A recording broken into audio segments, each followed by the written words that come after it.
নমস্কার, আমি মনু ব্যানার্জি, একজন মেডিক্লেম অ্যাডভাইজার। আমি আমার সঙ্গে আছেন কাকলি দাস এবং ম্যাডাম এবং অমৃত দাস। ওদের রিসেন্ট একটা ক্লেম হয়েছে, তো সেই ব্যাপারে কিছু কথা একটু স্যারের সঙ্গে বলবো। তো নমস্কার স্যার। স্যার, গত 2 বছর আগে তো আপনি আমার কাছে একটা মেডিক্লেম কিনেছিলেন কেয়ার হেলথ ইন্স্যুরেন্সে, তো ম্যাডামের নামে। তো গত 2-2.5 মাস আগে একটা ম্যাডামের যে এমার্জেন্সি হয়েছিল, যেটার জন্য ম্যাডামকে অ্যাডমিট করতে হয়েছিল, তো সেইটার ব্যাপারে একটু আপনি যদি বলেন কি হয়েছিল, মানে কি জন্য ভর্তি করতে হয়েছিল ম্যাডাম? তো আমি মার মেডিক্লেম কেয়ার হেলথে করাই গত 2-2.5 বছর আগে মনির কাছ থেকে। তো মার এমনি ডায়াবেটিস ছিল। আর কিন্তু লাস্ট 3 মাস আগে থেকে মার রক্ত মানে আস্তে আস্তে হিমোগ্লোবিন লেভেলটা কমতে থাকে। তো হঠাৎ করে হিমোগ্লোবিন লেভেলটা অলমোস্ট 6.5 এর মিলে, তাই জন্য মার মাথা ঘোরা আর ব্ল্যাক আউট হয়ে যাচ্ছিল। তো ওই জন্য ডাক্তার হসপিটালাইজ করতে পারে। তো আমরা সেই হিসেবে মুন্দির সাথে কথা বলে আমরা আমরা একটা হসপিটালে এখানে ভর্তি করে।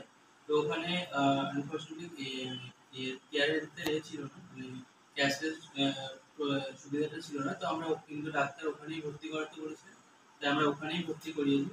তো ওখানে মা ভর্তি হয়েছিল 8ই জুন, আর রিলিজ হয়েছে ওখান থেকে 22শে জুন 2025। তো এই 4 দিন ওখানে ভর্তি ছিল এবং ওখানে ওভারঅল যে বিলটা হয়েছিল 96,000 সামথিং। তো তারপরে আমি যথারীতি ওটা ওখান থেকে ডিসচার্জ করার পরে আমি মন্দিরের সাথে কথা বলে আমি ওটা কেয়ার হেলথে রিইম্বার্সমেন্টের জন্য অ্যাপ্লাই করি। তো ওখান থেকে মোটামুটি কতদিনে আপনি রিইম্বার্সমেন্ট ক্লেম পেলেন? হ্যাঁ, রিইম্বার্সমেন্ট ক্লেমটা আমি 8 দিনের মধ্যেই পেয়ে গেছি, অ্যাপ্লাই করার 8 দিনের মাথায়।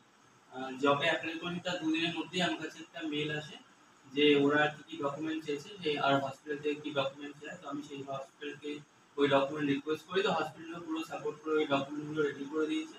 তার আমার কাছে যে ডকুমেন্ট ছিল ওগুলো সব নিয়ে আমি মুন্দিকে সাবমিট করেছি। মুন্দি বাড়িতে এসে সমস্ত ডকুমেন্ট নিয়ে গেছে, মানে আমার সেরকম করে কিছু করতে হয় না, কিন্তু হসপিটালের সাথে ফলো আপ করতে হয়েছে। তো তারপরে এখান থেকে এখান থেকে পুরো ব্যাপারটা প্রসেস করেছে কেয়ার হেলথ অফিসে।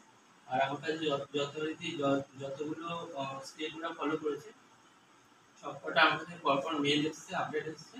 আর উইদিন 8 ডেজ, মানে আফটার অ্যাপ্লাইং রিইম্বার্সমেন্ট, আমি আমার পুরো মানে টাকাটা আমার অ্যাকাউন্টে চলে এসেছে।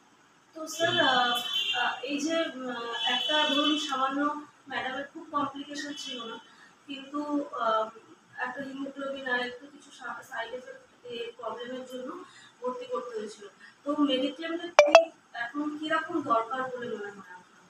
হ্যাঁ, মেডিক্লেমটা আজকালকার দিনে খুবই দরকার। কারণ কি আমরা বছরে মানে যদি মা বাবার বেশি বয়সে হয়তো একটু বেশি দিতে হতে পারে, 22,000-25,000 দিতে হয়, কিন্তু ওটা দিয়ে রাখাটা দরকার। কারণ কি কখন কার কি হয় তারপরে এবার হঠাৎ করে যদি কিছু হয় তখন আপনি যখন খুশি ক্যাশলেস যে কোনো মানে যে প্রোভাইডার যে হসপিটালগুলো আছে ওখানে গেলে আরামসে আপনি ক্যাশলেসেই ভর্তি হয়ে যাবেন। তখন আপনাকে মানে এই টাকা জোগাড় করো, ব্যাংকে যাও, এই করো, অনেক অনেক অসুবিধা থাকে। আর আমার মাঠটা লাকিলি একটুখানি কম ছিল, 1 লাখের মধ্যে হতো, কিন্তু ফার্দার ধরো আরো বেশি যদি হয়, ধরো 4-5 লাখ টাকা অনেক সময় অপারেশন হতে পারে বা আরো বেশি টাকার হতে পারে।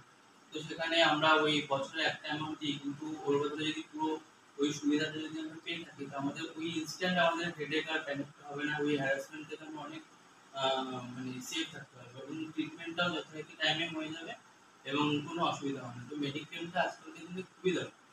আর বিশেষ করে গভর্নমেন্ট হসপিটাল যেখানে অনেক, সব হসপিটাল ভালো না, তো প্রাইভেট হসপিটালে আমরা অনেক মডার্ন টেকনোলজি ওগুলো পাই। তো মেডিক্লেমটা থাকলে আমরা অনেক ভালো ট্রিটমেন্ট করাতে পারবো পেরেন্টস বা রিলেটিভ। তো ওর জন্য মেডিক্লেম থাকাটা খুব দরকার।